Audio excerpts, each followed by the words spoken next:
Google is at it again, forcing a skeptical and sometimes stubborn public into the 21st century. What marvel of technology has entered their realm now? Why, it's another invention straight out of science fiction, the self-driving car. This new quest, the quest to automate our roadways, has been met with mixed reception. Some people fear the loss of control, the danger of surrendering our freedom and responsibility to a computer. Others see the wave of the future, the endless possibilities in a world where we can leave the driving up to someone or something else. The world that Google and many other innovators are currently dreaming up for us is one that we should look to with anticipation, not dread. Self-driving cars are the answer to many of our societal problems, and they present a future that is noticeably brighter than our present. In our country, the road is a dangerous place. In 2012, over 33,000 people were killed on American roadways alone. A horrifying 1.4 million were injured. This figure is staggering, and it is one of the main reasons why we need self-driving cars. Self-driving cars will mean dramatic improvements in road safety.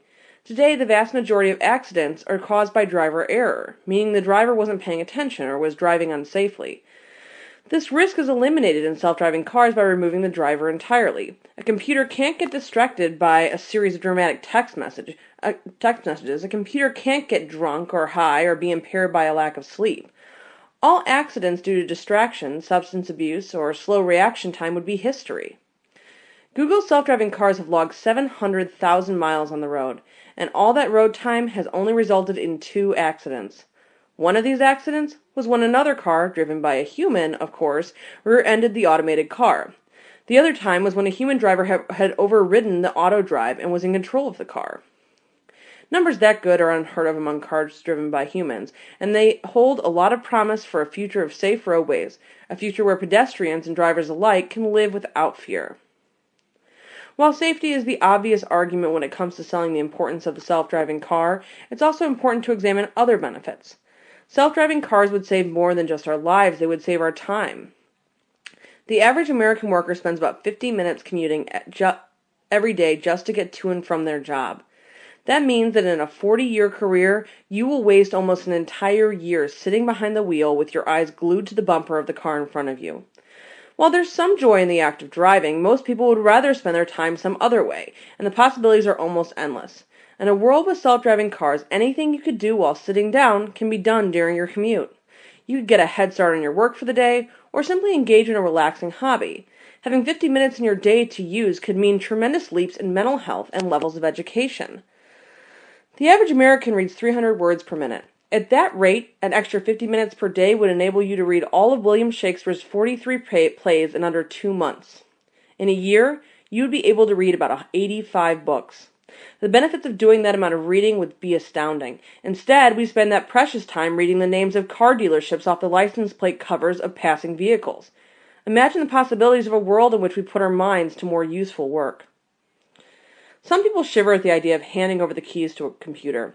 This fear is entirely understandable. For years, literature has warned us of the dangers of putting too much control in the hands of robots. Films like The Matrix and Terminator, and novels like Isaac Asimov's I, Robot have cautioned us to tread carefully, lest we should be overpowered and enslaved. We even see some signs of automation already getting the better of us. It's one thing when Siri autocorrects your text in a comedic yet terribly wrong manner. It's another issue entirely when a technology glitch gets people killed.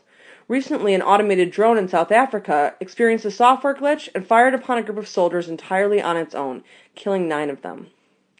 It's stories like this that understandably make people wary. Giving computers control over a complex and potentially dangerous piece of machinery like a car should never be done lightly. However, it won't be. Self-driving cars will not become commonplace until all the bugs and kinks are worked out. And even when they are released, the models currently being tested all come equipped with a human override. That means that at any point, you can take the control back and remove the computer from the driving equation. You aren't surrendering control of the robots, you're just lending it to them. Furthermore, it's worth noting that even if a few computer glitches occur, how could the computer error ever match the prodigious amount of human error we already see on our roads? It's likely that the experiment in self-driving cars will result in a few casualties. Most experiments in technology and innovation do. But compared to the virtual bloodbath on our roadways today, it would still be an amazing improvement. Regardless of all arguments to the contrary, the future is upon us. Michio Kaku's 2012 book, Physics of the Future, predicted that we'd be removing the human from the driver's seat within the first half of this century. And 2 years later, we are well on our way. While there are understandable concerns that the automotive industry will have to consider, the end result of driverless roadways is just too attractive to pass up. The lives and hours that would be saved by automating the family car are simply more valuable than the hesitation and fear of a society that refuses to let go of the wheel. We must look to our future, alongside technology innovators like Google, and encourage them in their quest to build a better tomorrow.